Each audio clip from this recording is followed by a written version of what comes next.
Hola chicos, espero que se encuentren muy bien. Vamos a dar inicio a la clase de modelado geológico. También se suele denominar modelado estático o modelado geocelular, modelado en tres dimensiones. Vamos a charlar un poco de los conceptos relacionados a ello a lo largo de estas diapositivas. Bueno, como toda tarea, actividad o disciplina de la industria, esta actividad o acción de modelar de manera estática se nutre de diferentes otras disciplinas.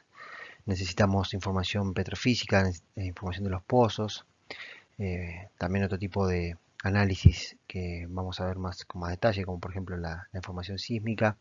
Vamos a necesitar integrar e interpretar esa información. Vamos a necesitar tener también modelos eh, sedimentarios, estratigráficos y estructurales y tener un conocimiento en el tiempo de ese yacimiento, que eso nos lo va a dar la experiencia que haya con dicho yacimiento. Como habíamos dicho, el modelo estático se nutre de diferentes modelos. Vamos a ir viendo uno por uno esos modelos. Y uno de los objetivos, después vamos a ver con detalle los objetivos que tiene el modelo estático. Uno de ellos es ser la puerta de entrada o el input del modelado dinámico, que es algo que hacen los reservoristas, los ingenieros en reservorio. Así que es probablemente una tarea que ustedes puedan llegar a hacer en su futuro profesional. Ese modelo dinámico, básicamente, a diferencia del estático, como su nombre lo indica, lo que hacen es, a partir de ese modelo geológico, es empezar a mover los fluidos adentro del yacimiento a lo largo del tiempo, y por eso se llama dinámico. Pero nosotros no vamos a ver el modelado dinámico, sino el modelado estático, que es otra de las tareas que hacen algunos de los geólogos de la industria de los hidrocarburos. El primero de los modelos o de las patas o bases en las cuales se apoya o se nutre el modelado estático es el modelo estructural. El modelo estructural se va a nutrir de la información sísmica, una de las fuentes más importantes de información para el modelo estructural. Normalmente hoy en día casi todos los yacimientos cuentan con sísmica en tres dimensiones. También van a ser útil todo tipo de perfiles que nos puedan dar información, tanto perfiles del tipo estructural como los dímmetros, las imágenes de pozo, y también los perfiles convencionales también pueden aportar y brindar ayuda. Puede haber casos en los que la geología de superficie también pueda colaborar con la información y tomar información de yacimientos análogos, yacimientos similares a los nuestros, tanto de zonas cercanas como puede ser de otros países, otros continentes. Bueno, el modelo estructural es la representación geométrica tridimensional de las estructuras que tenemos en el subsuelo. Tiene que tratarse de la mejor interpretación del estilo de la deformación y siempre respetando un marco tectónico regional. Yo no puedo proponer un anticlinal por propagación de falla inversa en un contexto totalmente de distensión. Siempre tiene que haber una lógica y uno cuando empieza a trabajar en su modelo estructural lee los trabajos publicados en sus cercanías o trata de leer la información o nutrirse de la información que ya hay disponible sobre el marco regional de deformación. Este modelo estructural nos va a permitir construir mapas, secciones y básicamente proponer pozos nuevos en función. Es muy importante el modelo estructural para la distribución de los fluidos. Un poquito nos hace acordar al famoso corte estructural, ¿no? Es la disposición actual de las estructuras en el subsuelo. Bueno, básicamente los párrafos que siguen dicen más o menos lo mismo. Y por supuesto que cuanto más cantidad de datos, mejor cobertura y calidad le va a brindar más coherencia y más predicción a ese modelo estructural. Para poder arribar a un modelo estructural necesitamos identificar los siguientes rasgos, los estratos o guías o los markers, son los pases formacionales o pases intraformacionales o los markers o topes que nosotros hemos aprendido a definir en nuestro primer trabajo práctico. Necesitamos identificar todo tipo de fallas que haya presentes, discordancias, a pesar de que esto es un rasgo que nos hace pensar más en un modelo estratigráfico, pero las discordancias normalmente obedecen a algún diastrofismo, ¿no? Tenemos que tener algún tipo de,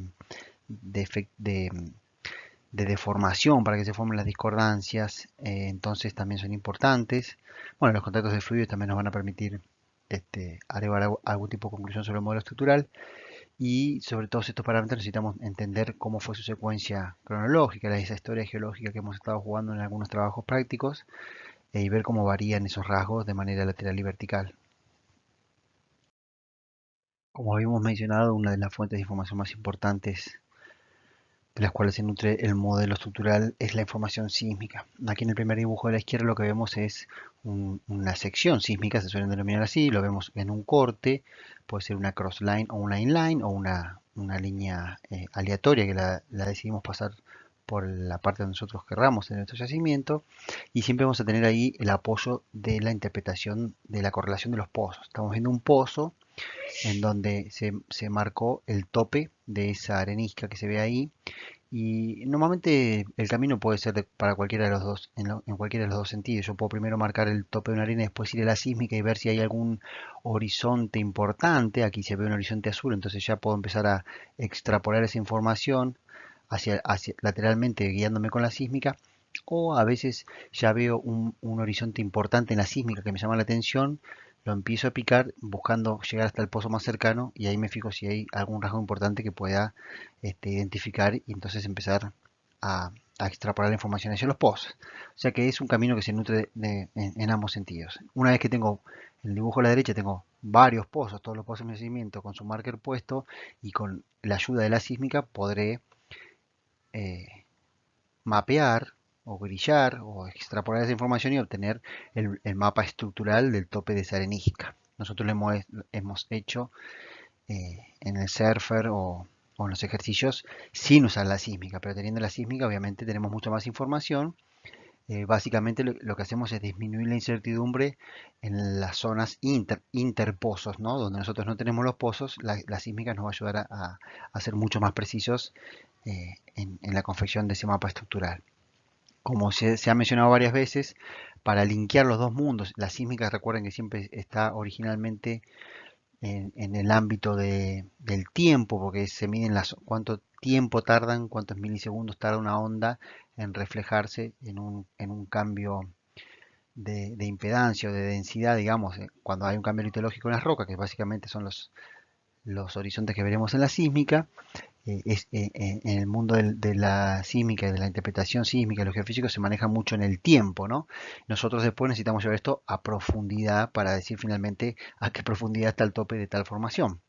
Bueno, para hacer esa conversión y pasar de un mundo al otro, digamos, necesitamos tener, básicamente son perfiles tipo del sónico, o unos muy famosos se llaman check shots, son unos disparos que se hacen para tratar de, en varios pozos de mi yacimiento, poder obtener la famosa ley de velocidad o tabla tiempo-profundidad, que básicamente me hace una comparación y me dice, bueno, tantos milisegundos aquí representan tantos metros. Y con esa correlación entre los dos dominios, voy a poder pasar la información de la sísmica en tiempo al ámbito de nuestros metros, que son los que necesitamos en el desarrollo del campo, obviamente. Otro de los modelos que brindan información muy importante para generar un modelo estático, un modelo geológico, es el modelo estratigráfico y sedimentario, sedimentológico. Y para ello también vamos a usar la geofísica. Es muy importante la geofísica, la interpretación de todos los estratos, cómo son sus terminaciones, las discordancias, los espesores, van a ser muy útiles en la elaboración de un modelo estratigráfico y sedimentológico. La información de subsuelo, por supuesto, geología de superficie también puede ser muy importante. En el caso de la estratigrafía, cuando hablamos de información de subsuelo, tenemos que recordar las coronas, ¿no? Suele ser uno de los puntos que brindan mayor información y permiten obtener un grado importante del conocimiento de mis rocas sedimentarias. También puedo usar, como siempre, modelos análogos de yacimientos vecinos o de otros lados. Con esa información vamos a tratar de generar un modelo estratigráfico y un modelo sedimentológico. Bueno, no voy a leer de corrido el texto que tienen enfrente a su vista, lo pueden leer ustedes. Básicamente aquí solo mencionar que hay un orden cronológico. Primero se trata de avanzar en el entendimiento estratigráfico, la correlación de los pozos, y entender cómo están distribuidos mis estratos y mis facies. Y luego intentaré arribar a qué modelo sedimentario estoy, en qué ambiente estoy. Eso también suele tener un loop o una retroalimentación. Una vez entendido qué ambiente estoy, tal vez eso hace que vuelva a revisar mi correlación y puedo estar ahí en un juego ida y vuelta también retroalimentando esos dos tipos de disciplinas relacionadas al modelo tanto estratigráfico como sedimentario. Esto obviamente, una de las importancias, una de los objetivos más importantes que tiene tener un modelo bien ajustado estratigráfico sedimentológico es ser predictivo, poder saber dónde van a estar mis arenas, dónde van a estar mis cuerpos, mis barras, mis canales, mis sellos también. Y bueno, obviamente eso va a influir la estimación de la volumetría y por ende la propuesta de los pozos a futuro. Bueno, como ya hemos mencionado, la información que vamos a utilizar son los perfiles de pozo, de todo tipo de perfiles, coronas importantísimo, el cutting también puede ser muy útil también, testigos laterales también ayudan a corroborar información, afloramientos análogos o lo de la misma formación. Nosotros tenemos la suerte que en la cuenca neuquina la mayoría de las formaciones que tienen reservorios con hidrocarburos en su suelo suelen estar aflorando en alguna parte de la cuenca, así que eso es espectacular. Eso no sucede en todas las cuencas, en la cuenca de Cuyana, en Mendoza también sucede, en el norte también, pero luego, por ejemplo, la cuenca del Golfo es una cuenca mucho más complicada porque las formaciones de su suelo prácticamente muy pocas de ellas son las que afloran. Eh, Así que bueno, en este caso tenemos esa suerte. También usaremos la sísmica, por supuesto, como dijimos. Datos también más ingenieriles, como datos de presión y de producción, pueden ayudar también a sacar algún tipo de información. Y bueno, con todo esto trataremos de identificar las fases y las asociaciones de fases para llegar finalmente, como habíamos dicho ya, a nuestro modelo estratigráfico sedimentológico. Bueno, en esta tablita pueden leer las fuentes de información de las cuales podemos obtener eh, datos para hacer cálculos sobre la litología, el espesor, la porosidad, las permeabilidades y las saturaciones. Esto vamos a ir uno por uno viendo aquí. En los afloramientos podemos sacar bastante información. En los perfiles de pozo, por supuesto que también. Eh, las coronas también. Por ahí el espesor está con un poco más de dudas porque depende cuán extensa es nuestra corona, pero esto es una fuente de información impresionante. Fíjense que abajo un ejemplo de formaciones que salen totalmente impregnadas en hidrocarburos. El cutting también, hoy en día se están haciendo, hay muchos avances, incluso acá dice que no, sobre porosidades, permeabilidades y saturaciones, pero hoy se están ofreciendo, se toman los recortes de la roca, conocidas como cutting, ¿no? Y se hace unas amalgamas con unos productos, con una especie de plásticos y eso puede servir para sacar algún tipo de información de tipo de porosidad y permeabilidad y también algo de saturación. Se están haciendo, cuando no tengo coronas ni la posibilidad de sacarlas, tratamos de sacarle todo el jugo posible a la información del control geológico. Otro modelo muy importante que brinda información muy importante para el modelado estático es la información de la petrofísica, por supuesto. De esto se habló bastante en la materia que dictamos el año pasado. Básicamente intentaremos obtener el conocimiento litológico, que en los casos más sencillos al menos se discrimina entre arenas y arcillas, pero también se pueden hacer discriminaciones mucho más complejas del tipo litológico. Después intentaremos calcular un volumen poral, una porosidad efectiva. Después en conocer qué tipo y cuánto de cada uno de los hidrocarburos presenten en esos poros. Y ya para un paso más, que sería más para el modelo dinámico, también tratar de obtener o estimar la permeabilidad que tienen esos reservorios. Básicamente acá vuelvo a mencionar lo mismo. Vamos a recalcar que obviamente necesitamos disponer de perfiles de pozo. Las coronas suelen ser las fuentes de calibración de la interpretación petrofísica, eso lo vimos también con bastante detalle el año pasado. Y los datos de producción también para ajustar más que nada lo que es la saturación de los fluidos. Aquí vemos un ejemplo de un mapeo de tratar de mapear el espesor de las arenas. Es un mapa de isoarenas o de isoespesor de arenas. Si a esto luego le aplicamos un valor de corte o de cutoff de porosidad, tendremos mapa de isoporosidad o de isoespesor permeable, se suele denominar también. Y finalmente, si a eso que ya había cumplido con ese requisito le aplicamos el cutoff de saturación, podremos mapear lo que denominamos el espesor útil o en inglés se denomina net pay. Esta gráfica la habíamos visto en el trabajo práctico, no me acuerdo si en el de mapeo o en la de correlación de pozos, pero bueno, lo podemos repasar un poquito. Básicamente lo que muestra este gráfico es cómo voy calculando el espesor a medida que voy aplicando los valores de corte, como se dice en español, o los cutoff, que también se usa muchísimo, o básicamente podemos hablar de restricciones o exigencias. Comienzo con un espesor total, al cual le aplico un cutoff de volumen de arcilla, lo que cumple con ese valor de corte será ya mi espesor de arena probablemente. Luego a ese espesor de arena le voy a pedirle que cumpla con un cierto requisito de porosidad, un mínimo de porosidad, en este caso es 17%, lo que cumple, lo que tiene más de 17% pasará a ser nuestro espesor neto de arenas o nuestro espesor de reservorios, también se suele decir. Y finalmente, de lo que cumplió con esos dos valores de corte, aplicaremos nuestro límite de saturación de agua, a partir de la cual nosotros consideramos que no, no produce agua, básicamente produce solamente petróleo. Y así finalmente llegamos a lo que se denomina normalmente espesor útil o net pay, como habíamos mencionado previamente.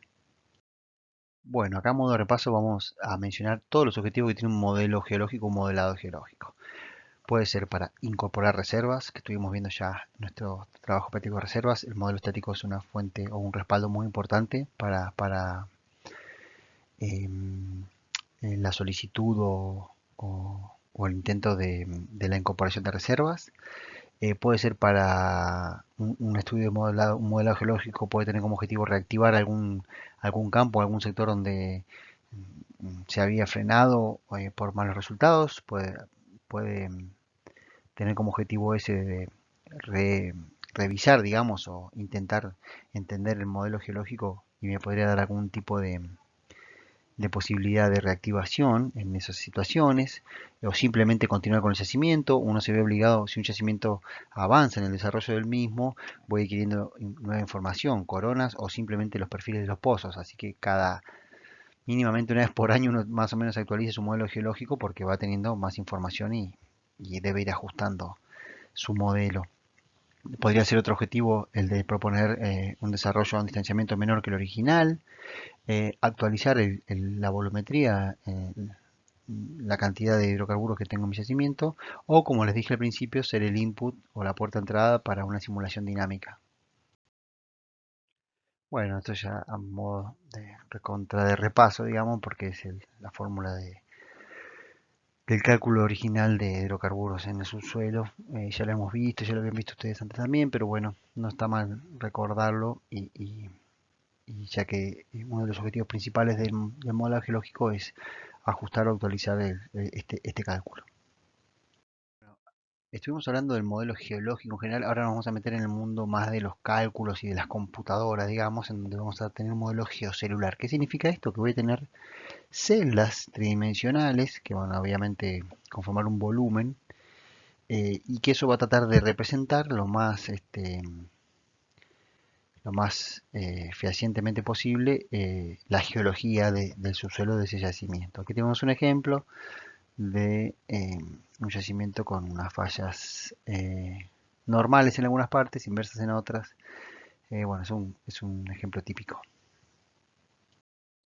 Bueno, algunos croquis o block diagrams, esquemas sobre modelos geocelulares de subsuelo, donde trataremos después de ver cómo serían los hidrocarburos y algunas propuestas. Un poquito más adelante vamos a volver sobre estos ejemplos. Esto fue algo que se puso bastante de moda en fines de los 90, principios de los 2000, las salas tridimensionales donde se usaban los anteojitos 3D.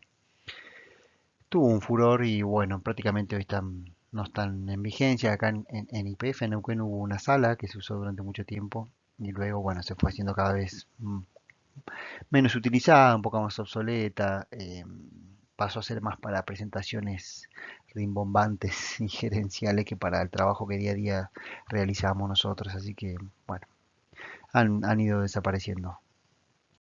Este es un flujo típico en un modelo tridimensional o geocelular, ¿no? Como vamos a comenzar con el acondicionamiento de la información, que eso suele ser un porcentaje muy importante en el tiempo de un modelo geológico, mucho más de lo que uno siempre estima antes de arrancar, ¿no? Uno le pone, esto puede llegar a llevar el 40, 30, 40% del tiempo de un modelado, es conseguir la información, cargarla, tenerla bien prolija, acotada, entendida. Eso es un tiempo importante realmente. Uno a lo largo de los años siempre lo recalcamos porque nos vamos dando cuenta que eso nos lleva mucho tiempo.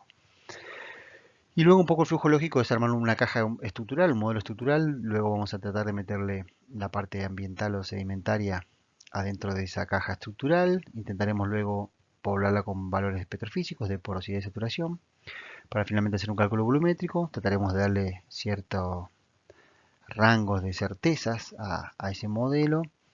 Y después un potencial paso, no siempre es así, es hacer el escalado, que ya lo veremos al final de esta presentación, que es básicamente agrandar un poquito la definición del modelo para que los ingenieros puedan hacer una simulación dinámica. Ya explicaremos un poco más sobre qué se trata esto. Y también otro camino después del modelo estático es tratar de hacer propuestas de pozos, yendo a los lugares donde tengamos la mayor riqueza. Hablaremos ahora de una subdisciplina, digamos, dentro de la geología del petróleo, digamos, que se llama la geoestadística. Como siempre, estos gráficos ponen la disciplina que estamos hablando en el momento rodeada de las otras, pero es así, las geoestadísticas se van a nutrir de la petrofísica principalmente, también de la geofísica, de la geología, diría en segundo lugar de importancia, ¿no? La petrofísica y la geología serían las más importantes, la geofísica también puede ayudar y mucho, y también utilizaremos información proveniente de la ingeniería de los reservorios.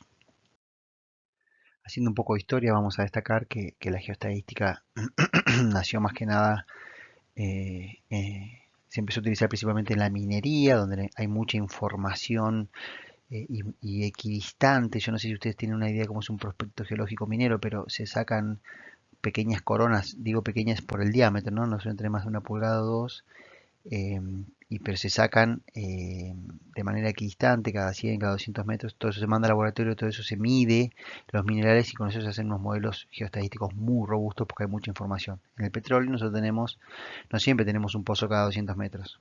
O sea, un yacimiento puede tener un pozo, la idea de que vaya a haber un pozo cada 200 metros, pero no lo vamos a desarrollar todo junto. Vamos a ir haciendo pozos de avanzada, de extensión, y así vamos a ir combinando, tratando de risquear, como aprendimos el otro día, para ir incorporando cada vez más reservas probadas y probadas no desarrolladas, pero rara vez vamos a tener toda la información equidistante. Cuando lleguemos a tener toda la información equidistante, ya el yacimiento prácticamente va a estar totalmente maduro. En cambio, en la minería se saca toda la información primero y después se decide, porque yo tengo que decidir dónde voy a hacer los túneles o dónde voy a sacar primero las zonas más ricas en el mineral en el que estoy trabajando. Por eso es que la geoestadística nació en la minería, y uno de sus próceres es este señor que se llama Craig, eh, o Krieg, no sé cómo se pronuncia, sinceramente porque es francés, y vamos a ver que desarrolló uno de los algoritmos más exitosos que tiene la geoestadística, que es el kriging, que de hecho lo vimos cuando usamos el surfer. Em, y bueno, estas fueron las primeras personas que empezaron a aplicar los conceptos de geoestadística en nuestro país. La geoestadística trata de ayudar en la toma de decisiones en cuanto a que toda nuestra información tiene una incertidumbre asociada, ¿no? Se dice que los modelos son una colección de datos que poseen mucha incertidumbre. En las definiciones lo que diremos que es que la estadística es la ciencia matemática que permite describir y organizar y analizar los datos. Los datos en este caso van a ser normalmente información de los pozos, mientras que la geoestadística, a diferencia de la estadística, permite analizarlos en su contexto espacial y ver cómo se relacionan entre sí esos datos. Y eso nos va a permitir armar modelos tridimensionales. Esta disciplina de la geoestadística se debe emplear en un contexto conocido y bajo ciertos límites. Yo no puedo permitir que esto, si yo tengo tres pozos, no puedo armar un modelo de 200 kilómetros por 200 kilómetros, ¿no? O sea, tiene que haber un límite, un contorno, digamos, en cuanto a una limitación vertical y lateral. Esta herramienta nos va a brindar una serie de algoritmos que vamos a ver con un poco de detalle luego, para hacer la distribución de las propiedades, y hoy en día incluso se están usando hasta imágenes satelitales, o hay todo un mundo de desarrollo de diferentes algoritmos que permiten, bueno, lo que siempre buscamos, que es bajar la incertidumbre y poder ser más predictivos en la distribución de nuestros reservorios.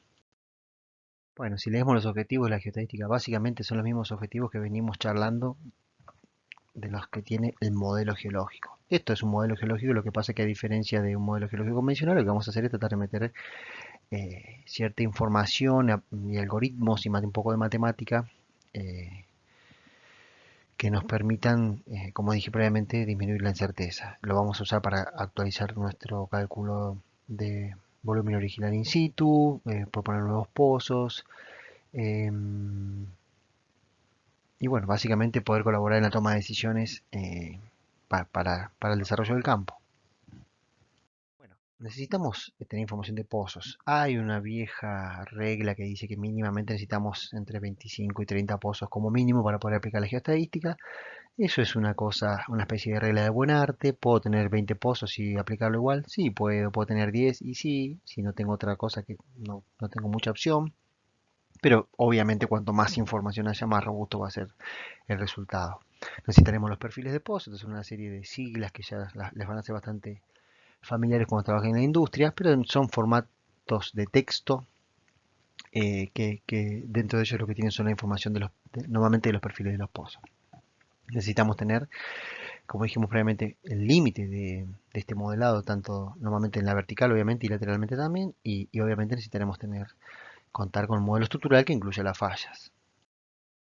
Este es un flujo como grueso de los 4 o 5 pasos mínimos que uno va a hacer cuando hace modelo geocelular. Primero vamos a necesitar analizar la información de los perfiles si es necesario normalizarla y tener un control de calidad de esa información. Luego vamos a intentar tener una caja, un esqueleto, una grilla geocelular vacía, pero que va a tener que honrar la distribución tanto de los horizontes y va a tener que contemplar el modelo estructural, ¿no? Si tengo fallas, qué tipo de fallas, etcétera. Luego haremos un análisis variográfico, se denomina, que es tratar de analizar cuán parecida es la información de un pozo a otro, básicamente, para tratar de intentar predecir qué está pasando entre los pozos, ¿no? Que es en el lugar donde yo todavía no perforé y quiero tratar de saber con anticipación con qué me voy a encontrar.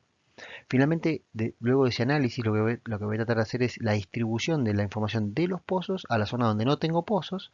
Eso se suele decir distribución de propiedades, propagado, poblado es también una palabra que se usa, populado es bastante fulero porque viene del inglés, pero bueno, se usan un montón estos son todos sinónimos para decir lo mismo. Lo que estoy haciendo es distribuyendo la información de los pozos a las zonas donde no hay pozos. Y para eso lo puedo hacer por dos caminos que ahora vamos a charlar un poco más. Tengo un camino determinístico y un camino más probabilístico, que estos dos términos nos pueden ya resultar un poco familiares porque en la teoría de reservas habíamos charlado un poquito sobre ello. Finalmente haremos un control de calidad eh, para ver cómo me quedó mi modelo. Bueno, una de las primeras tareas que habíamos dicho dentro de los pasos para hacer un modelo celular era el acondicionamiento de la información, normalmente los perfiles de los pozos, y una tarea que a veces debemos realizar es la normalización de la información. Básicamente descartar la información que consideremos anómala, siendo muy cuidadosos, porque a veces la información anómala es información fidedigna y que nos puede estar indicando, esa anomalía puede estar indicando algo. Pero es muy común que se haga la normalización del SP, la normalización del gamma ray, aunque siempre hay que ser muy cuidadosos porque podemos estar básicamente tapando información o borrando información que puede llegar a ser útil. El otro paso que el segundo paso, vamos a armar una caja, un esqueleto estructural en la cual suele basarse muchos de los programas que hay en el mercado suelen basarse el comienzo de esta creación de la caja estructural se apoya teniendo en cuenta los planos de las fallas. A partir de los planos de las fallas utilizan una cantidad de pilares o una especie, son líneas que verticales o en dirección vertical que tratan de representar ese plano de falla, a partir del cual se van a generar la geometría de las celdas y a partir de la cual luego insertaremos las superficies u horizontes para hacer la subdivisión vertical que luego subdividiremos aún más para llegar al tamaño de la celda. Como les mencionaba, la grilla o esqueleto o caja estructural se basa en los planos de las fallas, los cuales directamente los vamos a convertir desde la interpretación sísmica que nos pasa el geofísico o el intérprete en planos en un idioma, como les decía, de pilares para para el modelado geocelular, o directamente ya se pueden interpretar las fallas en ese tipo de planos de pilares directamente desde la sísmica. Un poco redundante, pero visto de otra manera, es como se generan estas grietas generalmente a partir de estos pilares. Luego, estos pilares van a ser básicamente los límites o los vértices de las celdas que van a componer nuestro modelo geocelular, nuestra grilla. Una vez que tenemos la grilla geocelular fabricada o construida, digamos, lo que vamos a hacer es insertar, así se ve acá, las superficies y vamos a empezar a cortar el modelo en la vertical y a subdividirlo en esa dirección utilizando nuestras superficies, nuestros topes, básicamente, nuestros topes estructurales, nuestros markers, van a ir subdividiendo esa grilla en la vertical, separando nuestros reservorios, nuestros sellos, etcétera. Una vez subdividida, les decía, la grilla ya eh, en ciertas secciones en función de las superficies o horizontes que yo quiera introducir para generar esta subdivisión vertical, luego voy a hacer una subdivisión más fina aún para terminar diciendo, bueno, cuántas celdas entran dentro de cada una de esas subdivisiones más groseras que acabo de mencionar. Hagamos de cuenta que aquí, por ejemplo, tengo una superficie aquí, otra superficie aquí, luego tendré una superficie aquí, una superficie aquí, la base de mi modelo y el tope de mi modelo. Básicamente tendríamos unas 1, 2, 3, 4, 5 zonas limitadas por 6 superficies u horizontes. La subdivisión interna, tengo varias herramientas u opciones para subdividir esas y generar la geometría de esas celdas. Por ejemplo, miremos la de arriba. La de arriba se suele denominar en la mayoría de los software, se suele denominar follow base. Esto quiere decir que las celdas van a ser paralelas a la base. Fíjense que las celdas celestes son paralelas a la superficie que limita el tope de la zona amarilla, pero es la base de la celeste. Entonces las celdas son paralelas a la base, de ahí comienzan hacia arriba de manera paralela unas a las otras, hasta que finalmente se truncan hacia el tope. Entonces esta geometría es muy útil para tratar de representar situaciones en las que yo tengo una discordancia erosiva en el tope. Eh, entonces permite darle cierta geometría más geológico-sedimentaria. Luego, la subdivisión amarilla, como la ven, se denomina proporcional, ya que lo que acá siempre, en este caso tengo solamente dos celdas, lo que yo le pongo cuántas celdas quiero y él lo que va a hacer es subdividirme en cada punto el espesor que haya, le va a meter las dos, las tres o las cuatro celdas. O sea que lo que va, siempre voy a tener la misma cantidad de celdas, pero mi espesor de cada una de ellas va a ir variando en función del espesor que haya de esa zona. En cambio, fíjense que el ejemplo que vimos previamente de la capa suprayacente, la celeste, ahí las celdas son todas exactamente iguales en el espesor, salvo las últimas que se terminan acuñando en la parte superior. Entonces, repasando, esas me permiten a mí tener siempre, por ejemplo, 1 metro de espesor o 2 metros de espesor, todas iguales, mientras que las amarillas es al revés. Yo priorizo la cantidad, siempre tendré dos, pero mi espesor va a ser variable. Luego tengo el ejemplo de las naranja oscuro, es exactamente igual al de las celestes, pero opuesto. Esta delimitación o subdivisión interna se denomina follow top y aquí la subdivisión de las celdas es paralela al tope de la capa naranja oscura.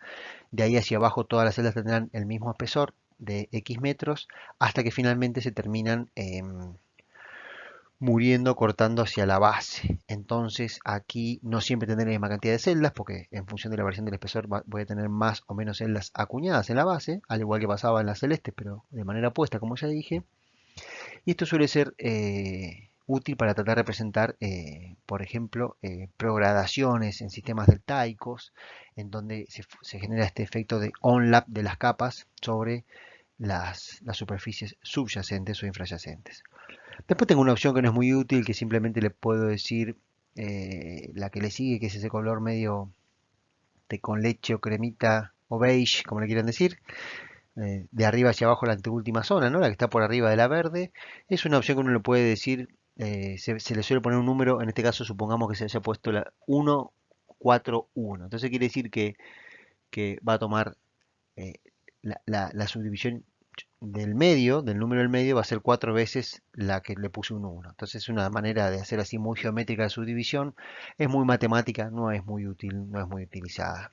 Em, Después, la que tampoco la he visto muchas veces, pero es muy geológica, muy estratigráfica, digamos, es tratar de darle una variación em, en la geometría interna de las capas, cuando hay, por ejemplo, algún tipo de estratigrafía de alto ángulo, estratificación entrecruzada, caras de avalanchas, en las dunas, ese tipo de geometría, si yo sé que eso puede llegar a tener alguna influencia en el movimiento luego de los fluidos, si lo quiero tener representado, le puedo dar eh, que mis celdas de manera interna tengan básicamente un buzamiento o una distribución diferente al tope y la base de ese techo, ¿no? Esto no es muy usado, pero bueno, la mayoría de los software lo tienen disponible. En cuanto al tamaño de las celdas, chicos, es algo en que hay bastante variación, pero hay un par de conceptos básicos que podemos generalizar. Primero, que es algo que se va a poner de acuerdo entre el geólogo y el ingeniero. Lo que hay que tener en claro es cuál es el objetivo de mi modelo. ¿Qué estoy haciendo? ¿Un modelo grande, un modelo chico, un modelo con muchos pozos, con pocos pozos, un modelo sectorial, un modelo de todo yacimiento, un modelo para infill, para secundaria? Necesito saber para qué es el modelo y qué quiero obtener de él. Y eso me va a ayudar a definir el tamaño de las celdas, que en realidad también termina definiendo cuántas celdas tiene el modelo. Y eso también afecta a la velocidad de los cálculos posteriores. Otra cosa que se tiene en cuenta es la geometría de las celdas. Yo ahí dibujé una celda cuadrada, es lo más común, pero también pueden ser rectangulares. Inclusive hay celdas no ortogonales, eh, se llaman como celdas no estructuradas, que tienen otros objetivos. Básicamente lo que sí podemos generalizar es que en general son celdas que son mucho más grandes de manera lateral en la dirección horizontal que en la vertical.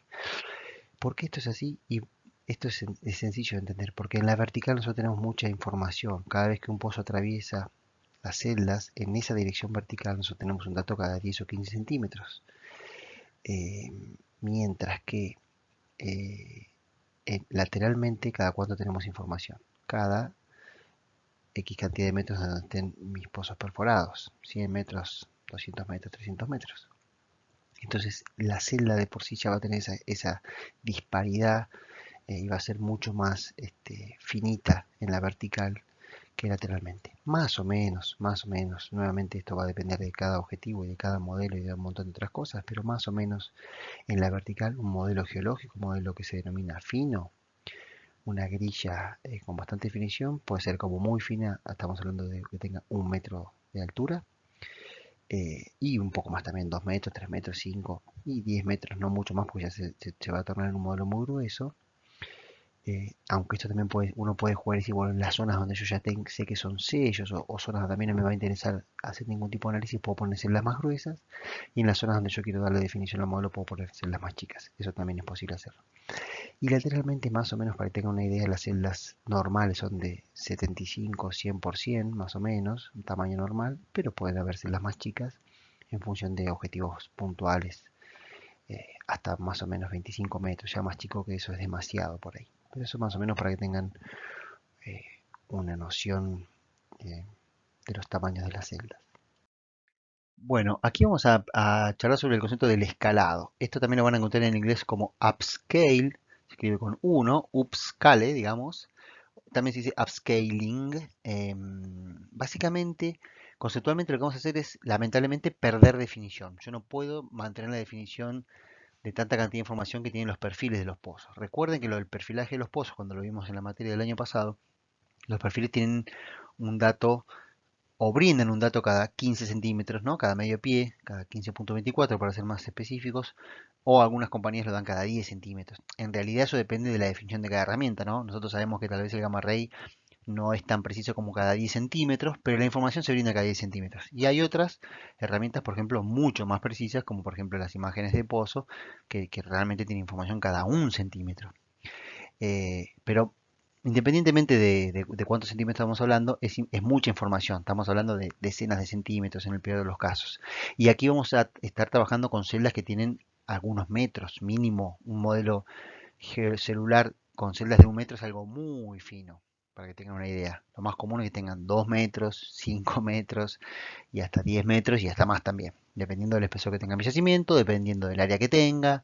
Básicamente lo que yo voy a tratar de hacer es que no tenga un modelo que tenga muchos millones de celdas porque no va a haber capacidad de hardware que procesadores y memoria RAM que puedan trabajar para yo después hacer distribución de propiedades internamente en esa grilla geocelular. Entonces, todo termina siendo una limitación del avance de lo que es la tecnología hoy disponible.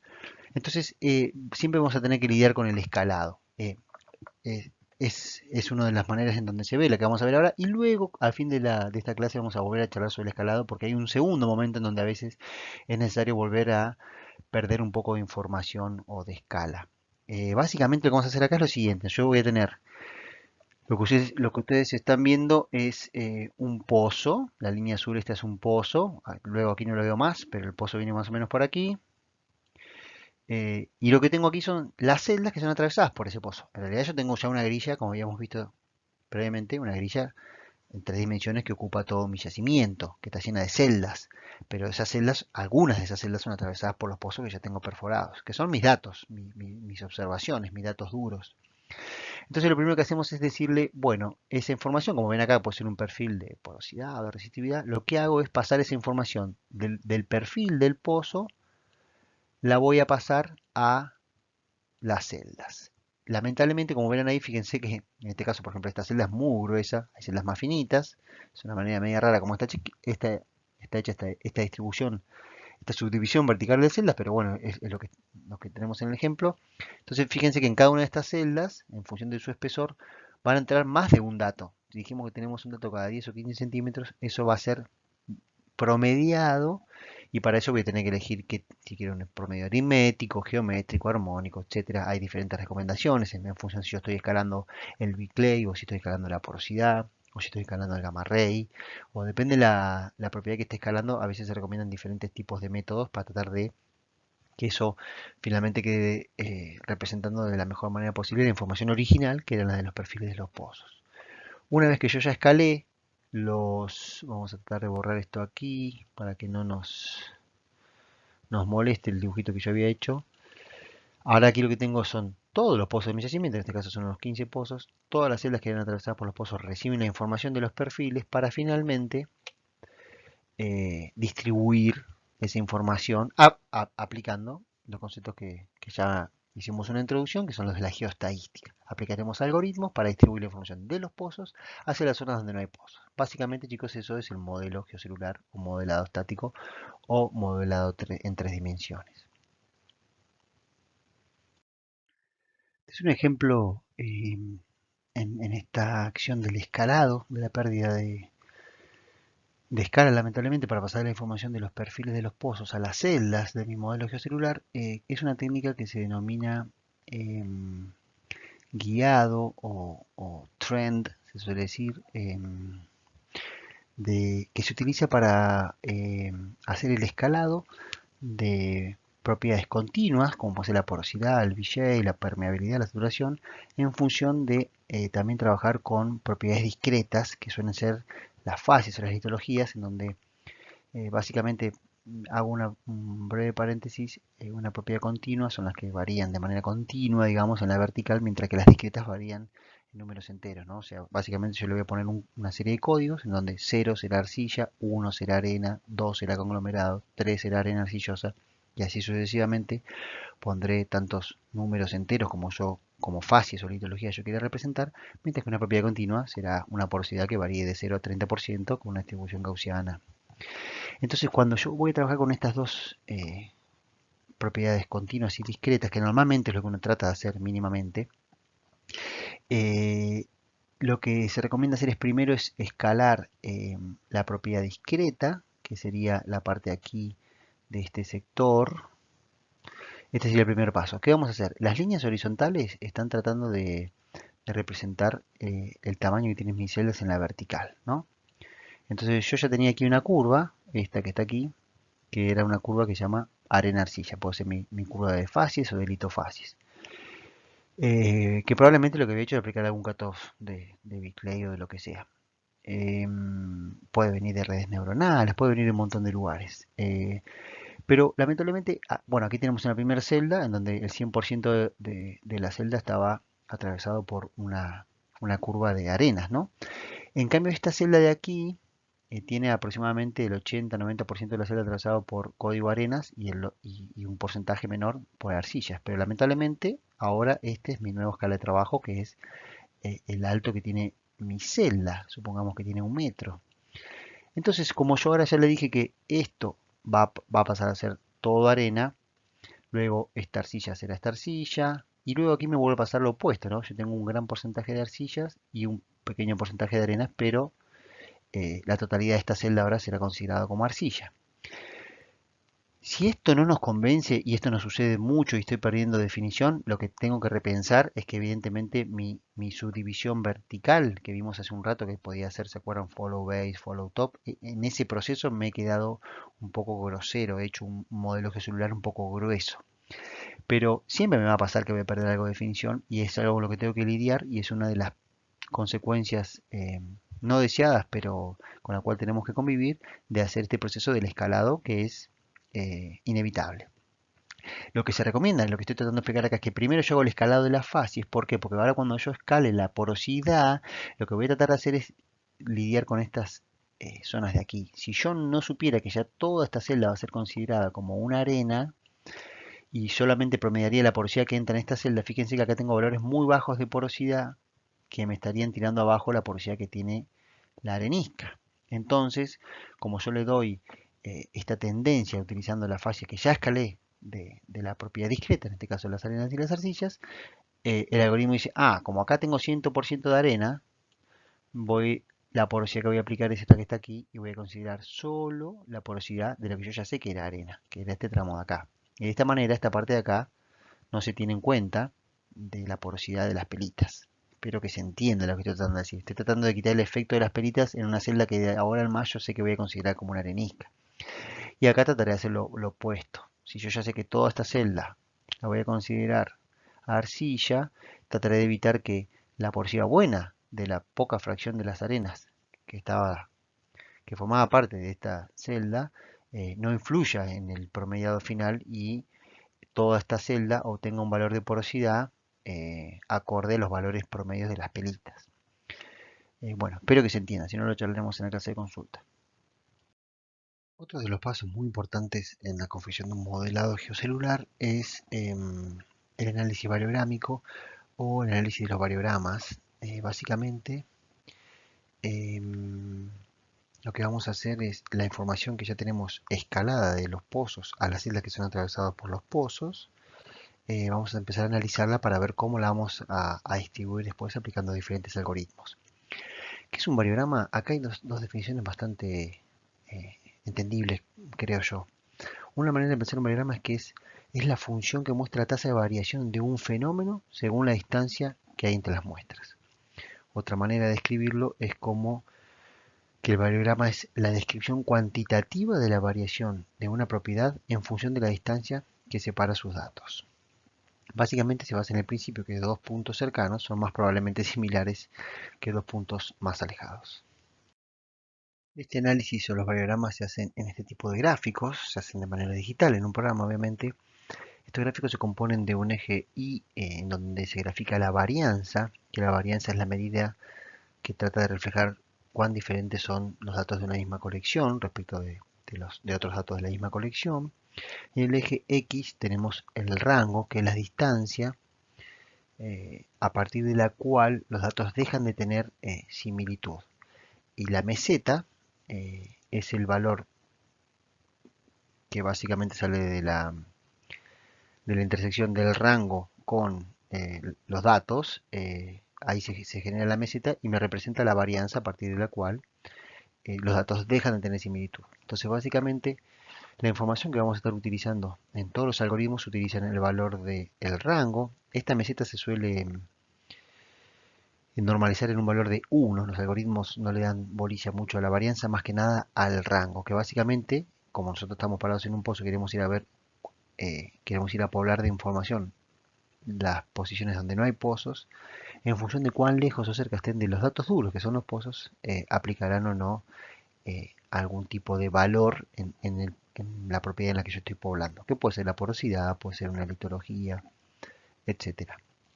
Otro dato que suelen utilizar los algoritmos es el nugget, que en traducido se denomina pepita, y esto viene por el concepto de la minería, en donde por las pepitas de oro. Básicamente eso está indicando, este nugget es el grado de no similitud a la distancia cero. ¿Qué quiere decir esto? Que yo, si tengo un nugget muy alto, quiere decir que rápidamente, muy cerquita de mi dato duro, ya mis datos empiezan a ser eh, diferentes. Y esto pasa si uno piensa en una roca donde de repente yo vengo teniendo cantidades de oro. Las cantidades de oro son muy bajas, ¿no? Por eso el oro casi pocas veces se ve como una pepita. Normalmente no se ve y lo que hace es disolverse con cianuro, con los otros métodos que hay de separación del oro de la roca de caja, donde están los pórfidos o cualquiera cual sea la roca donde está embebida este oro. Y cuando aparece una pepita es una cosa totalmente anómala. Yo estoy con valores bajísimos de oro y de repente es algo que lo puedo ver a simple vista, que puede tener un par de milímetros o incluso centímetros. Entonces de ahí viene el efecto de la pepita, ¿no? Que es algo que a poca distancia tengo una anomalía muy grande. Básicamente quiere decir eso. Ahora vamos a ver qué efecto tiene eso en la distribución de la información cuando estemos aplicando diferentes algoritmos. Ese variograma se analiza en tres direcciones. Se analiza en la vertical, que es cómo varían mis datos a lo largo del perfil, porque ese es en la dirección del pozo. Ese es el variograma más bonito, porque es en la dirección en la cual hay más información. Yo cada X centímetros o cada X metros, que son las celdas que yo estoy trabajando, voy a tener información. Mientras que lateralmente, cada cuánto tengo un dato, chicos. En el mejor de los casos, cada la distanciamiento original del yacimiento, ¿no? 150, 200 metros. Y si es que están todos los pozos perforados o hay muchos pozos perforados. O sea que la distribución lateral es mucho más difícil, por eso los diagramas horizontales son más complicados de analizar. Y siempre lo que voy a tratar de hacer es, en la dirección horizontal tendré dos variogramas, uno mayor y uno menor, normalmente, porque se supone que en alguna dirección tengo más correlación de esa propiedad que en la otra dirección. Por ejemplo, imagínense que estamos tratando de propagar areniscas en un sistema fluvial. Bueno, la dirección en la que el río trasladaba los materiales probablemente voy a tener más correlación, mayor continuidad de las arenas que perpendicular a la dirección del río, ¿se entiende? Si mi variograma horizontal mayor y menor son iguales, básicamente en vez de tener una elipse tengo un círculo, lo que estoy diciendo es que en la dirección horizontal no tengo ninguna dirección de preferencia de mayor correlación. Básicamente estoy diciendo que la propiedad esa es homogénea en todas las direcciones. Ese gráfico donde analizamos los variogramas em, ese gráfico y esa línea que trata de pasar por todos los datos y me va a indicar a partir de qué rango, a partir de qué distancia yo considero que los datos dejan de ser similares, puede tener diferentes geometrías para tratar de hacer un mejor ajuste a la información. Y básicamente hay tres tipos de variogramas, que son el esférico, el exponencial y el gaussiano, siendo el exponencial el que genera después resultados de cuando yo hago la propagación de la información, genera los resultados un poco más este, ruidosos, con estos huevos que hemos visto en el mapeo, más parecidos al crino, o los bull eyes, mientras que el gaussiano es el que produce los resultados más suavizados. Y el esférico produce resultados intermedios. Este es un ejemplo de análisis de variogramas de un programa, de un software que se utiliza mucho en la industria. Básicamente acá estamos analizando el variograma vertical. Bueno, tenemos que definir una serie de parámetros que son una serie de distancias y de- de radios de búsqueda y finalmente se ajusta el variograma, en este caso es un variograma exponencial. Y bueno, la información como veníamos mencionando que va a ser utilizada por el algoritmo luego es la meseta, el rango mayor, el rango menor, el rango vertical en este caso es este, y cada vez que decimos la palabra rango es la distancia, como veníamos diciendo, a partir de la cual consideramos que ya la información deja de tener similitud entre ella misma, ¿no? Acá fíjense que el nugget era un poquitito por aquí arriba y acá esta persona lo bajó un poquito para forzar ese nugget. Bueno, eso hay que ver si está bien o mal, pero por lo menos tenemos que entender el concepto. Una vez analizado, definido los variogramas, habiendo realizado el análisis variográfico, como lo hemos denominado, vamos a hacer la distribución de las propiedades, o sea, básicamente la información de los pozos, a las celdas donde no hay pozos. Para eso tenemos dos caminos. Nosotros podemos querer distribuir propiedades discretas, como les traté de explicar antes, aquellas propiedades que tendrán números enteros que representarán un tipo de litología o de facies o de lo que yo quiera, o propiedades continuas como la porosidad, la saturación, el bicley, la permeabilidad, etcétera. Para cada una de esas dos grandes, digamos, grupos de tipos de propiedades, tengo dos opciones, determinísticas o estocásticas y o probabilísticas. Estocástico y probabilístico básicamente son sinónimos. Bueno, acá están los nombres comerciales que tienen, o más que comerciales, los nombres que tienen cada uno de los métodos. El Kriging es muy famoso. Simulación, Sequential Indicator Simulation es el SIS. Luego el modelado de objetos para facies, modelado multipunto que se utiliza en fotografías, algo les mencioné previamente. Luego, para las propiedades continuas tengo el Kriging siempre. Ya vamos a hablar que en realidad todos los algoritmos, casi todos utilizan Kriging para resolver las incertidumbres de las celdas donde no hay pozos, pero lo aplican de diferentes maneras. Hay otro algoritmo bastante famoso, se llama Moving Average, que si recuerdan estaba disponible en el SERP, pero alguno de ustedes lo utilizó en los ejercicios del trabajo práctico. Y otro algoritmo bastante famoso, probabilístico para propiedades continuas, es la simulación gaussiana. Ese es en inglés Sequential Gaussian Simulation. Vamos a ver algunos de ellos ahora. El Kriging lo que hace es resolver las incógnitas, las celdas que no tienen pozos, en función de un pesado. Ese pesado normalmente es la distancia, pero también tiene en cuenta el variograma que yo generé. Entonces, en este ejemplo tenemos la incógnita en el medio, y si yo generé un variograma, por ejemplo, en donde le definí que el variograma horizontal, el rango mayor está en dirección, supónganse, menos 45 grados norte, probablemente el pozo A va a tener más influencia en la resolución de esa incógnita que los pozos B y C, a pesar de que estos últimos dos pozos están más cerca de la incógnita, pero tiene una importante influencia el variograma que yo ya he definido. Y de esto se trata la geoestadística, de no hacer un simple promediado estadístico, sino tratar de tener en cuenta las heterogeneidades o diferentes direcciones preferenciales de correlación, que para eso es lo que se usa el variograma.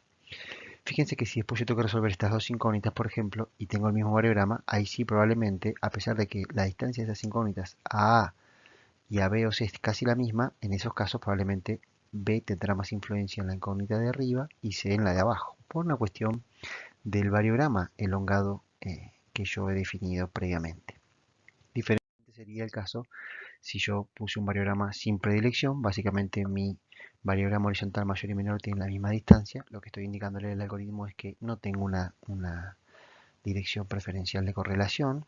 Entonces ahí lógicamente sí, el Kriging va a aplicar el único pesado que tendría disponible, que es la distancia a la información, y ahí sí A tendrá menos influencia, B tendrá más influencia y C será el pozo que mayor influencia tenga en la determinación de esa incógnita.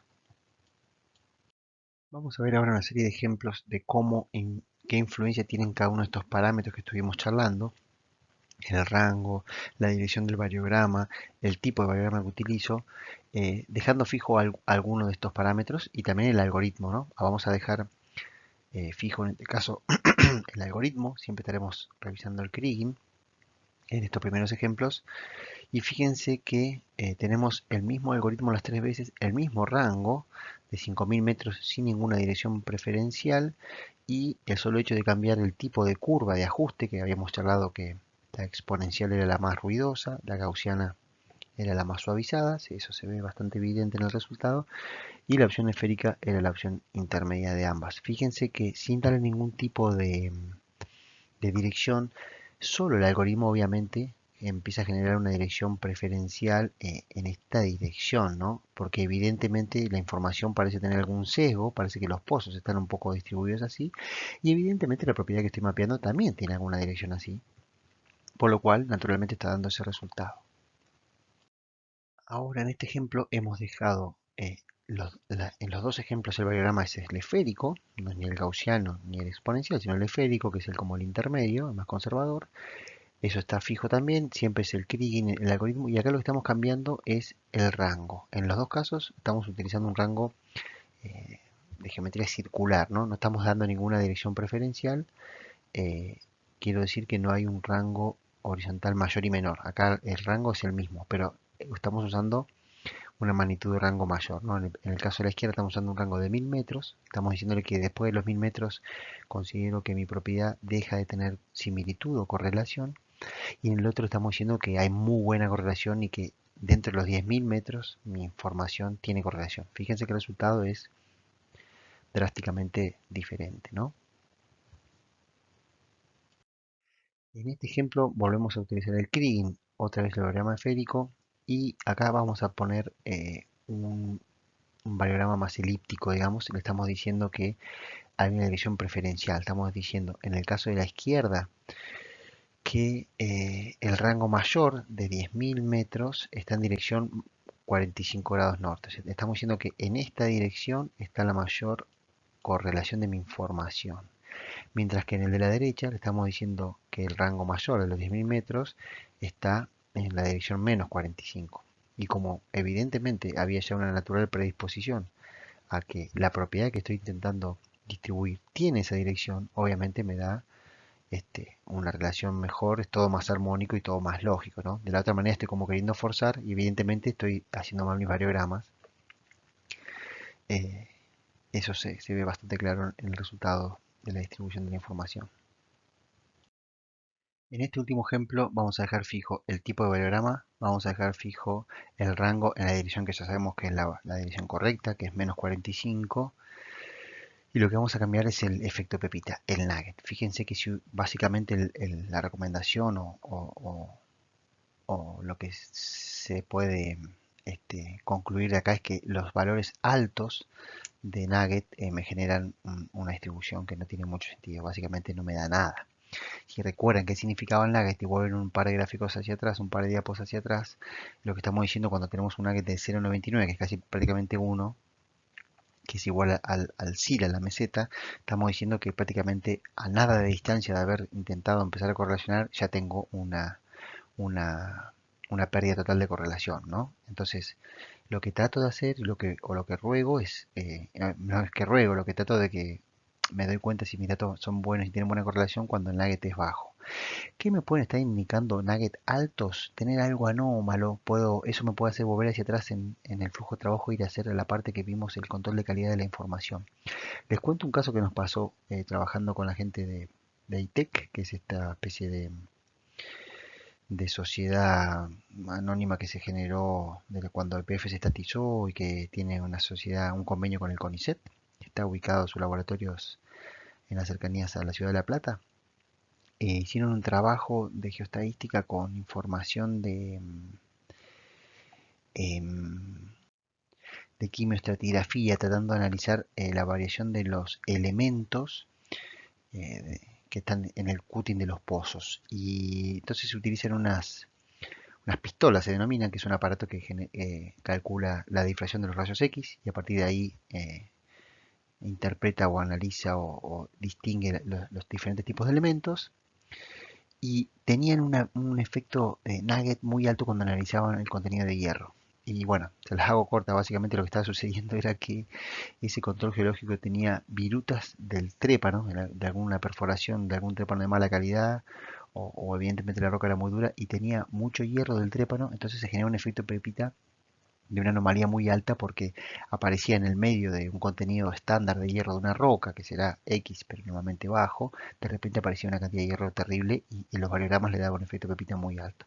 Bueno, esto se resolvió pasando toda la muestra bajo un imán muy fuerte, se sacó toda la viruta de hierro y se tuvo que volver a analizar la información. Pero es un ejemplo por ahí real de, y de para qué me puede servir esto de la pepita, ¿no? De darme cuenta que evidentemente tengo algo muy anómalo que trataré de identificar a qué se debe y probablemente descartarlo. Bueno, la simulación gaussiana, la van a escuchar bastante, es la opción más famosa o más ampliamente utilizada dentro de las opciones de distribución estocástica o probabilística. El Kirin que vimos antes es una opción determinística. Si vuelven un par de diapositivas hacia atrás y ven la manera de resolver esa incógnita, básicamente el resultado puede variar si yo varío, por ejemplo, el tipo de variograma o las distancias de los variogramas o los parámetros que estuvimos viendo, ¿no? Pero básicamente una vez definidos esos parámetros, el resultado es siempre el mismo. En cambio, en las opciones estocásticas los resultados no son siempre iguales, son levemente diferentes y vamos a tratar de ver por qué. La simulación gaussiana utiliza el concepto del Kriging para resolver cada una de las incógnitas, pero a diferencia del Kriging, cada incógnita recientemente resuelta pasa a considerarse como un dato duro. Entonces es como si yo cada incógnita que fui resolviendo la transformo en un pozo perforado. Básicamente ese es el concepto. Esto comienza a resolverse de manera aleatoria en mi campo. En el momento que yo no le digo nada, tiene una semilla, se denomina así porque es de donde va a comenzar, y esa semilla comienza de manera random o randomly, como viene en los software escritos, y que la traducción es la manera aleatoria. Eso yo lo puedo cambiar, pero no tiene mucho sentido. Acá lo que importa es que yo, normalmente cuando uno utiliza algoritmos o opciones estocásticas o probabilísticas, no va a ser una única corrida o una única distribución, sino que va a ser muchas, 10, 30, 100, y luego con algún método va a elegir alguna de ellas o probablemente va a ser algún promedio de todas esas corridas. Básicamente cómo funciona la simulación gaussiana o tratando de dar un ejemplo de lo que se explicó anteriormente, aquí tenemos tres pozos, x1, x2 y x3, o tres datos, nosotros siempre hablamos de pozos, y tenemos que resolver una incógnita intermedia que es el x0. Tenemos las distancias que hay entre cada uno de los datos duros, los pozos podrían ser, a esa incógnita. Claramente el x3 es el dato más cercano. Y aquí, bueno, por un lado utilizará el Kriging en función de la distancia y también va a tener en cuenta, como aprendimos antes, que es lo que hace el Kriging, tener en cuenta el variograma que yo elegí. Pero independientemente de eso, que ya lo aprendimos, ya lo vimos previamente, una vez resuelta esa incógnita x0, va a pasar a ser considerada un dato más, se va a transformar en x4 y cuando yo vaya a querer resolver una próxima incógnita a un distanciamiento de la que acabamos de resolver, va a formar parte de los datos para resolver la nueva incógnita, ¿está bien? Bueno, me parece que es un ejemplo bastante claro, digamos, eh, en donde esto se va como retroalimentando de lo que ya fue resolviendo. Pero, por ejemplo, si yo hubiera comenzado primero por la incógnita que tengo finalmente, que voy a tratar de resolver ahora aquí, primero resolvía esta y luego iba a resolver aquella, tal vez x4 no hubiera sido 0,26, sino que hubiera sido 0,25, 0,26,5. Esto quiere decir que cada una de estas corridas o distribuciones son equiprobables porque la probabilidad de que ese valor tenga 0,26 o 0,25, la probabilidad es la misma. Va a depender de qué camino haya recorrido o de dónde haya comenzado la semilla de esa resolución de esa corrida, ¿sí? Veremos algunos resultados de distribución de simulación gaussiana. Fíjense, eh, para la misma información que teníamos antes, estamos utilizando otro método nada que ver, pero mucho más agradable a la vista y más parecido a lo que uno se imagina que puede llegar a ser una distribución de fases o de porosidades bastante más, este, a mí me resulta al menos más natural pensarlo así que de la manera que da el Kriging. Em, Fíjense, bueno, acá lo que se nota es que el gaussiano es bastante más suave que el esférico y que el exponencial. En el caso de estos dos últimos no se nota tanta diferencia como se notaba en el Kriging. Quería mencionar que en el caso anterior el rango era el mismo. Acá fíjense, vamos a dejar fijo el tipo variograma esférico, pero vamos a cambiar el rango. La diferencia es terrible, brutal también, ¿no? El rango, que nuevamente para repasar estamos diciéndole a qué distancia yo pierdo correlación, o dicho de otra manera estoy diciendo cuán similar son mis datos dentro de ese valor. Lo que estoy diciendo en el mapa a la derecha es que mi propiedad tiene una continuidad áreal importante, 5.000 metros. En el otro mapa, el primero de la izquierda, estoy diciendo que ya a los 500 metros, esta propiedad que yo estoy propagando, que no importa cuál es, pierde correlación, pierde similitud con los otros datos y por lo tanto arroja un resultado muchísimo más pixelado, ¿no? Ahora vamos a dejar fijo el rango y vamos a cambiar el efecto pepita. Nuevamente un efecto, nugget alto. Le estamos indicando que rápidamente eh, estoy perdiendo correlación. Básicamente tener un nugget alto o un rango muy chico prácticamente generan el mismo resultado, ¿no? La falta total de correlación de la propiedad y poniendo un resultado muy pixelado o pensándolo como hace el Kirin, es este famoso, son micro bull ICs, ¿no? Como micro huevos, muy, cosas muy puntuales, donde básicamente estoy diciendo que ahí no hay correlación de nada, todo a muy corta distancia, todo se corta y deja de tener correlación, ¿no? Mientras que en el mapa de la izquierda nosotros podemos ver que hay una continuidad en los cuerpos o en la propiedad que yo esté intentando distribuir. Otras opciones muy útiles y muy interesantes, muy provechosas si es que se las puede utilizar, es utilizar variables secundarias o otro tipo de información tridimensional que me pueda a mí ayudar a distribuir la información de los pozos en la zona donde no tengo pozos. Normalmente esta especie de variable secundaria, como se la suele denominar, suele ser la sísmica en 3 dimensiones. Si yo tengo este gráfico de arriba, se denomina crossplot, es un gráfico eh, a nivel de un pozo o de los pozos, no importa. Básicamente lo que yo hago es mostrar aquí dos propiedades sísmicas que provienen, no importa qué son, pero son ecuaciones matemáticas que provienen de jugar con los valores de las impedancias acústicas, que provienen del perfil del sónico compresional y del sónico shear. Y lo que podemos ver aquí es que evidentemente, y luego lo que hago es pintarlas de color en función de las litologías, en este caso arenas y arcillas. Lo que se puede ver aquí es que para valores altos de esta propiedad y bajos de esta propiedad del eje X se me agrupan las arenas, mientras que para la situación opuesta se me agrupan las arcillas.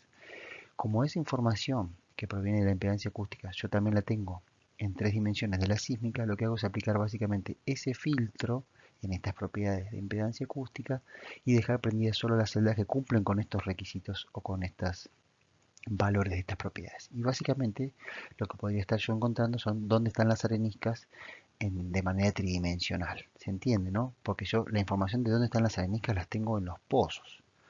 O sea, en este primer análisis es donde yo puedo confirmar que en estos valores que están aquí resaltados con la elipse roja, de esas propiedades del perfil sónico se agrupan las arenas. Como yo eso también lo tengo en 3 dimensiones, simplemente lo que digo es, bueno, voy a dejar encendidas solo las celdas que cumplan con esos valores.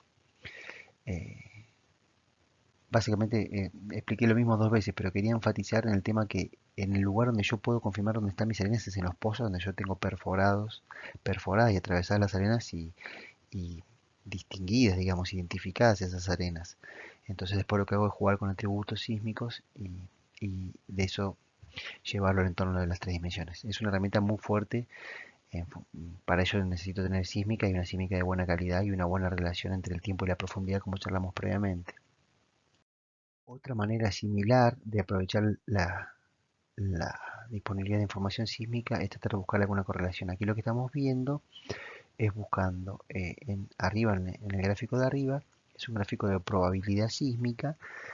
Lo que estamos diciendo, buscando algún atributo, que finalmente acá se encontró alguno, también proviene de la impedancia acústica.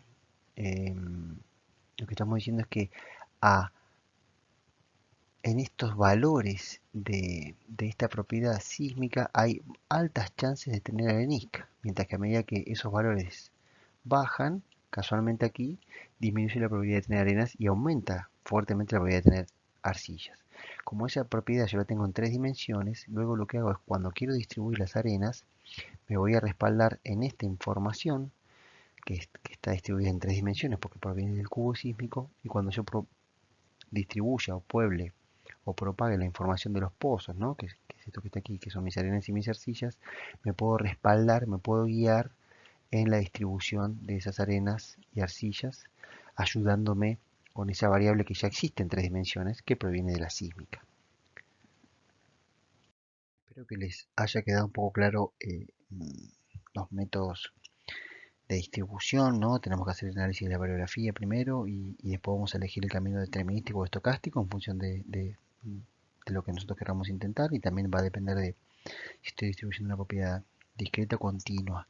Una vez terminado mi distribución, que es un trabajo también que lleva bastante tiempo, necesitaré hacer un control de calidad. Bueno, para eso aplicamos una serie de filtros, tenemos que ver que la información distribuida tenga relación con la información original que está en los datos de los pozos, ¿no? Un control de calidad típico es hacer un histograma y aquí lo que estamos viendo como ejemplo es en una distribución del volumen de arcilla del Biclay. Vamos a encender los datos originales de los pozos y después cómo quedó la distribución del volumen de arcilla en tres dimensiones en todas las celdas del modelo, tanto las que tenían pozos atravesadas como las que no, como las que estaban vacías, que son de donde yo fui y coloqué mi propiedad distribuida, en este caso del volumen de arcilla. Aquí vemos dos ejemplos, un Kriging, que casualmente tiene un co-Kriging, y una simulación gaussiana también con un co-Kriging. Lo que vemos es que en este caso funcionó más convincentemente la distribución estocástica de la simulación gaussiana, porque esas barritas de color lila eh, eh, honran u honoran más fehacientemente la distribución gaussiana que tenían los datos de los pozos. Fíjense que en cambio el Kriging, en su afán de distribución siempre más conservadora, apila los datos en la media, en los datos medios, en la mediana de la información y se pierden en la distribución de las colas laterales y me genera siempre una distribución mucho más acotada y apretada en la campana de Gauss, por lo cual es una manera una herramienta que nos permite elegir si tengo más de una opción de distribución de información, tal vez cuál es la que más me gusta o me satisface, en función de compararla con los datos originales que son los datos o los perfiles de los pozos. Una vez que yo tengo mis propiedades distribuidas en un modelo tridimensional geocelular, acá lo estamos viendo en corte, pero es un modelo en tres dimensiones, lo que puedo hacer es hacer una prognosis, hacer una estimación de lo que yo creo que voy a atravesar si perforo un pozo. Eso se denominan curvas sintéticas, son curvas que todavía no existen porque no perforo el pozo, pero si yo tengo un modelo robusto puedo tener bastante precisión en cuanto a la predicción de la información que yo voy a atravesar. Normalmente intentaremos predecir qué litologías atravesaremos, qué propiedades petrofísicas, porosidades, saturaciones, etcétera. En función de eso, eh, podré buscar las zonas más interesantes. Esto funciona, chicos, y funciona muy bien en algunos casos y al punto que bueno, con Nico hemos trabajado junto en un campo en donde luego de hacer un desarrollo de casi 100 pozos a distanciamiento original, luego se decidió hacer una disminución en el distanciamiento del desarrollo de los pozos y se empezaron a perforar pozos sin fill y directamente para ahorrar costos no perfilábamos los pozos sin fill, directamente con un único gamma ray de pozo entubado que se hace siempre, se debe correr por cuestiones de puesta en profundidad, de cuestiones y maniobras operativas. Con ese gamma ray nosotros simplemente ajustábamos la correlación estratigráfica, digamos, y las propiedades petrofísicas las obteníamos de modelos de este estilo. Y no hacía falta, digamos, perfilar los pozos. Así que esto funciona.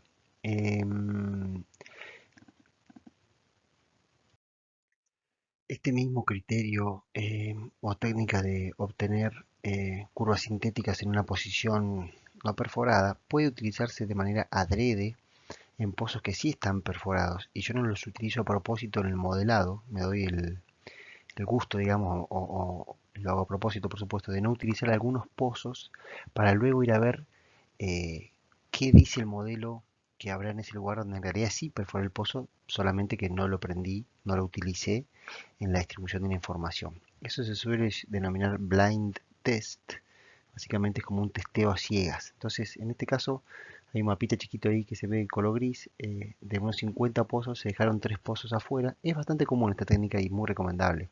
Cada vez que un geólogo hace un modelado estático debería dejar mínimo un pozo. Y si tiene bastantes datos, como en este caso, está bueno dejar 2 o 3 pozos. Aquí se dejaron 3 pozos que no se utilizaron, no fueron escalados su información. En este caso estamos haciendo la distribución del volumen de arcillas. No se utilizó la información de los perfiles del pozo. Y luego se utilizó una distribución similar a la que vimos anteriormente, tratando de apoyarnos y guiarnos con información sísmica, por eso este modelo es bastante robusto. Y después finalmente lo que hago es en el track que se ve de color azul, estoy emulando o generando una curva sintética del volumen de arcilla que arroja el modelo. Y la curva del anteúltimo track, la que está pintada de color rosa, fucsia, es el volumen de arcilla del pozo que se había perforado y que simplemente no se utilizó en el modelado. Fíjense que la predicción parece ser muy buena y bastante ajustada a lo que finalmente se había perfilado en el pozo. Otros controles de calidad son hacer secciones estratigráficas, estructurales, eh, as- asegurarnos que la distribución de las propiedades tiene sentido con la información de los pozos, acá arriba a la derecha vemos una especie de corte, se suele denominar crop, es un corte tridimensional para ver cómo quedaron distribuidas las propiedades de manera interna en la grilla. Hay muchas opciones de controles de calidad y ustedes como ingenieros, si van a hacer un modelo dinámico y para ello reciben un modelo estático, tienen que tratar de que estos controles de calidad sean realizados, ¿no? Esto los va a hacer el geólogo, pero está bueno que ustedes los conozcan porque pueden exigirlos o consultar sobre los mismos. Otro control de calidad o más que control de calidad también puede ser utilizado para buscar las zonas de mayor interés, es aplicar cutoff de manera tridimensional. Así como nosotros hoy estuvimos repasando esos valores de corte cuando pasamos del espesor total o del gloss, aplicando Biclay obtenemos el espesor neto y después el neto de arenas o de reservorio permeable y finalmente aplicando la saturación obtenemos el espesor útil. Esto lo podemos hacer en tres dimensiones. Simplemente yo le digo apagame las celdas que tengan tal valor de Biclay, apagame las celdas que tengan tal valor de porosidad y así sucesivamente. Y eso que habíamos visto en dos dimensiones lo puedo aplicar en tres dimensiones. Es una herramienta muy fuerte para dejar encendidos los sectores con mayor importancia o cualquier filtro que yo quiera aplicar, digamos, ¿no? Se denominan filtros aditivos porque van quedando encendidas las celdas que cumplan con todos esos requisitos que yo le voy exigiendo a la visualización. Bueno, como habíamos mencionado varias veces, uno de los objetivos del modelado geocelular es actualizar o calcular el volumen de hidrocarburos original in situ. Para ello, bueno, esto se hace de manera tridimensional en vez de con un mapa y asumiendo a veces valores promedio constantes. Esto tiene mucha más precisión porque cada celda tiene un valor de porosidad, cada celda tiene un valor de saturación, de Biclay, como hemos venido viendo, y esto nos da bastante más precisión. Por supuesto que podemos contemplar la distribución de los fluidos para hacer podemos, no, debemos contemplarlo, pero esto se hace también de manera tridimensional y es muy útil para luego tener bien ajustado el cálculo volumétrico de los hidrocarburos. Y otro de los objetivos era poder, como habíamos dicho recién, filtrar. Esto se puede hacer no solo de manera tridimensional, como vimos dos diapositivas atrás, también se puede ver, combinar diferentes secciones, mapas, celdas.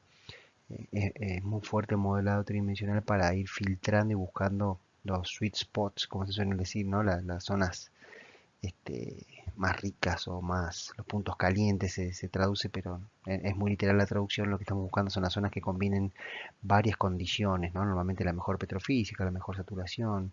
Aquí, por ejemplo, se está haciendo jugando con buscar las mejores zonas para navegar un pozo horizontal de la manera bastante similar como vimos el otro día en la charla de no convencionales, como hacen los chicos para definir esos landing points y navegar esos niveles que son más ricos en TOC o en lo que ellos consideren que es más importante, ¿no? Bueno chicos, ya para terminar vamos a hablar del concepto del escalado de grilla. Habíamos charlado sobre el escalado de la información de los pozos a las celdas atravesadas por los pozos y ahora es una técnica que se usa bastante, después la grilla se le dice fina, la grilla geocelular, la grilla de modelado geológico, a veces se tiene que volver a escalar para meter en un simulador dinámico. ¿Por qué? Bueno, nuevamente porque depende de la disponibilidad de tecnología que tengamos. ¿Qué quiere decir esto? En los cálculos de simulación dinámica, los procesos matemáticos que se corren son más complejos aún que lo que estuvimos viendo aquí de la distribución de las propiedades. Nosotros simplemente, el modelo estático, lo único que decimos es, ok, esta celda será una arena, tendrá este valor de porosidad o aquel valor de saturación. Pero no son cálculos muy complicados en comparación con los que hacen los ingenieros en la simulación dinámica, en donde cada celda se hacen ecuaciones, múltiples ecuaciones en las seis caras de esa celda para ver finalmente las diferencias de presión, cómo se mueve el fluido de un lado al otro de la celda, en qué dirección. Bueno, eso conlleva una cantidad de cálculos matemáticos mucho mayor e insume una cantidad de procesadores y de memoria mucho mayor. por lo cual siempre los modelos dinámicos suelen ser más gruesos para facilitar los tiempos de corridas. Hoy los simuladores dinámicos y como la tecnología ha avanzado tanto en lo que es términos de hardware, prácticamente cualquier modelo puede ser corrido. El problema son los tiempos. Nosotros, una corrida en geología de distribuir una propiedad en un modelo grande de 1 millón de celdas puede tardar unos minutos, media hora como mucho, un par de horas como mucho. Una simulación dinámica, una corrida puede tardar muchas horas o varios días. Entonces, lo que se trata de balancear es, ok, voy a estar 2 semanas corriendo un modelo y finalmente tal vez cuando termina me tuve algún error, me olvidé de prender algo o simplemente lo tengo que volver a hacer por algún otro motivo. No se puede trabajar con esos tiempos tan largos de corridas. Por eso es que finalmente caemos en el concepto del escalado, en donde volvemos a perder definición y decimos, ok, yo tenía un modelo fino tal vez de 1 metro o 2 metros en la altura de las celdas, y ahora voy a pasar a un modelo de 5 o 10 metros. Entonces se hace un escalado para que las corridas sean más rápidas en la simulación dinámica. Espero que sea claro. El problema que tiene esto es que siempre que escalamos es una pérdida de definición. Entonces, en lo posible lo tratamos de evitar. Algo que se viene utilizando en los últimos años, de lo cual yo soy, digamos, partícipe digamos, estoy de acuerdo en esa método, prefiero utilizar esa técnica que vamos a charlar ahora en vez del escalado, es lo que se denomina el modelado sectorial o modelo por sectores o bloques, que veremos en la siguiente diapositiva. Básicamente, el concepto es que en vez de hacer, por ejemplo, todo un yacimiento completo, donde el geólogo hizo un modelo estático fino, que tiene un montón de millones de celdas, pero él no tiene problemas en las cuestiones de tiempos de corridas, en vez de hacer un modelo dinámico de todo un campo, que además hay que ajustar toda la producción de todos los pozos, se elige un sector por algún motivo, un piloto de inyección de secundaria, o el ajuste que se quiere hacer de alguna fractura hidráulica, lo que sea, pero se acota y se hace un modelo estático, el geólogo te hace un modelo estático a demanda, digamos, o en un sector elegido. Y ahí se puede hacer un modelo fino, incluso más fino, y luego eso directamente se mete en el simulador dinámico y al haber achicado tanto el área y sectorizarlo, esto evita tener que escalar. Total, estamos hablando de no una cantidad millonaria de celdas y la simulación dinámica va a poder correr sin demasiado problema. Inclusive esos modelos estáticos estáticos sectoriales suelen tener, se puede jugar y variar que internamente varíen su tamaño. Más cercano a los pozos, se pueden poner celdas más chicas o tratando de emular las zonas de la fractura hidráulica se pueden poner celdas más chicas. Es una técnica que se denomina refinamiento local de la grilla y se pueden aplicar estos diferentes tamaños de celdas también para jugar un poco con la definición eh, de la grilla en diferentes sectores. Bueno chicos, hemos llegado al final, luego de casi 1 hora y media. Se hizo un poco extensa, pero bueno, espero que les resulte interesante. Es algo con lo que ustedes van a convivir y está bueno que sepan y conozcan un poco, porque si trabajan en simulación dinámica o en ingeniería de reservorios, generalmente van a estar muy permanentemente en contacto con las tareas del geólogo. Bueno, por eso ustedes tienen esta materia, ¿no? Pero está bueno que sepan algunos conceptos del modelado estático, modelado geocelular y modelado geológico para que puedan exigir o pedir algunos controles de calidad o participar o involucrarse también porque cada vez más los trabajos son multidisciplinarios y cada vez están más interrelacionados, intercoordinados. Bueno, espero que les resulte de utilidad y que les sea de interés. Algo de esto puede entrar en el parcial, alguna preguntita teórica sobre modelado geológico. Así que bueno, espero que les sirva y que no les resulte muy pesado. Nos vemos y hablamos en la clase consulta.